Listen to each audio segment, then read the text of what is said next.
Fala, gurizada do Fidedigno, tudo bem com vocês? Eu sou Benhur Silva e hoje faremos análise do último filme do projeto Welcome to Blumhouse, Madres, As Mães de Ninguém, disponível na Amazon Prime Video. Antes de mais nada, se inscreve no nosso canal, clica na setinha para receber novas notificações e curte aqui o vídeo. Aproveito para avisar vocês também que essa crítica vai ter duas partes, a primeira sem spoilers e a segunda com spoilerzinhos, porque a gente precisa fazer uma análise do final especificamente.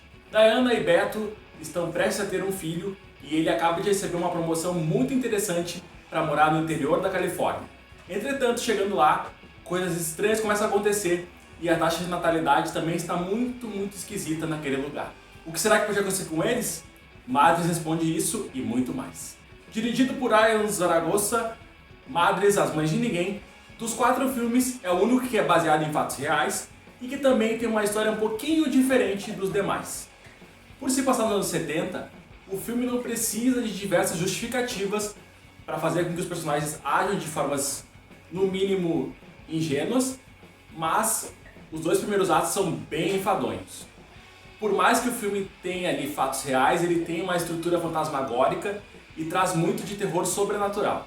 Nós temos alguns jumpscares, nós temos ali também alguns fantasmas, algumas coisas, o CGI também é trabalhado no que pode, dentro das estruturas de filmes ali com baixo orçamento, que o projeto normalmente apresenta, mas as atuações sofríveis, principalmente da Adriane Guerra, que é a protagonista do filme, e também até um pouquinho do Tenoch Huerta, que é o Beto, né, o parceiro dela, que está um pouquinho melhor aqui do que em Uma Noite de Crime 5.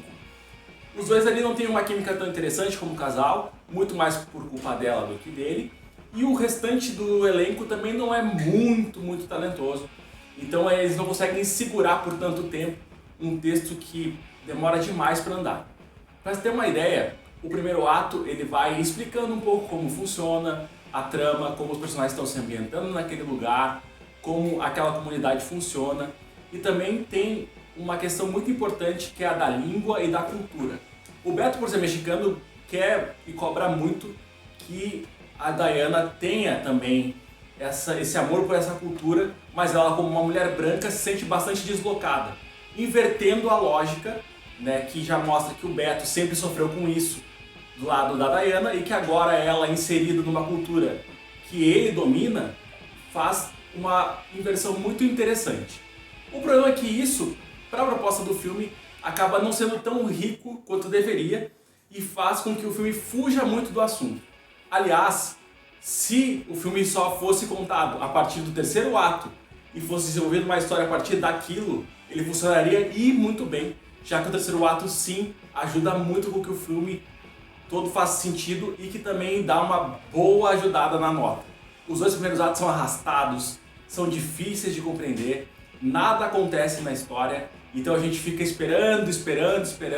O filme vai fazendo toda uma atmosfera, todo um suspense, para no final sim entregar uma coisa mais satisfatória, mas ao mesmo tempo toda essa espera é tão cansativa e tão difícil que a nossa experiência no final acaba sendo muito prejudicada.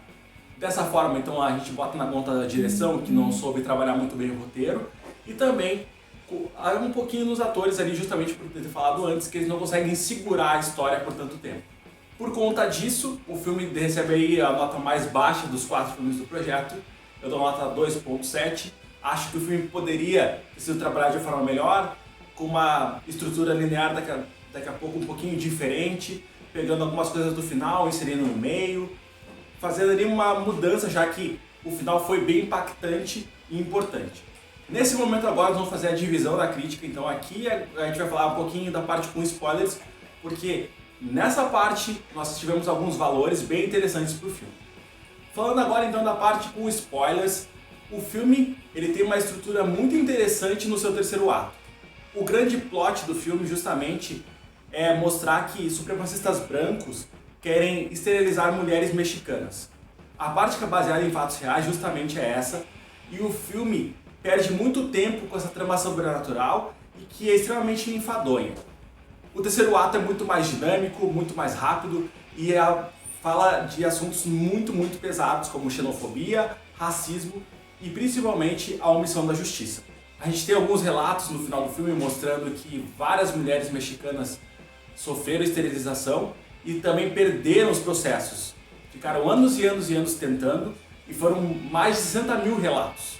O filme poderia focar muito bem nessa parte e ter muito mais assunto, muito mais estofo e ser muito mais interessante, mostrando sim que o filme poderia funcionar como um terror, apresentando também até uma trama de tribunal, algo que eu também já critiquei em Invocação do Mal 3, que poderia também ter sido um excelente drama de tribunal com terror. O terceiro ato ele tem uma ação, ele tem movimento e ele mostra que o filme sim tinha muito potencial para se desenvolver melhor e ter aí cenas de tirar o fôlego. Até as atuações melhoram um pouquinho, porque o próprio Tenoch Huerta é um ator de ação, então ele consegue dar mais dinamismo para o seu personagem, que é carismático, mesmo o ator se esforçando ao máximo. A gente sabe que ele não é um grande ator, é um cara limitado, mas ali a gente vê bastante violência e também um discurso bem forte em relação a essa divisão, essa questão assim de polarização e de como o preconceito, a discriminação é extremamente tóxica para a nossa sociedade. Por isso o filme poderia ter sido muito melhor, ele poderia inclusive ser o melhor filme dos 4, mas infelizmente ele perde muito tempo mesmo com essa parte de jumpscares, sustos baratos e problemas estruturais que são bem dispensáveis aqui, e isso sim está aí muito na conta da direção. E vocês gostaram de Madres, não gostaram? Comenta aqui embaixo. As críticas de Bingo Hell, Black as Night e The Manor já estão no canal e também no nosso site. A crítica em texto de Madres também está lá no nosso site, fidedigno.com.br. E se vocês quiserem também já deem uma olhada em outros vídeos aqui do canal e se inscrevam, pelo amor de Deus. Se quiserem também dar força no Apoia-se, o subscribe na plataforma roxa. E também só para vocês um beijão e até a próxima.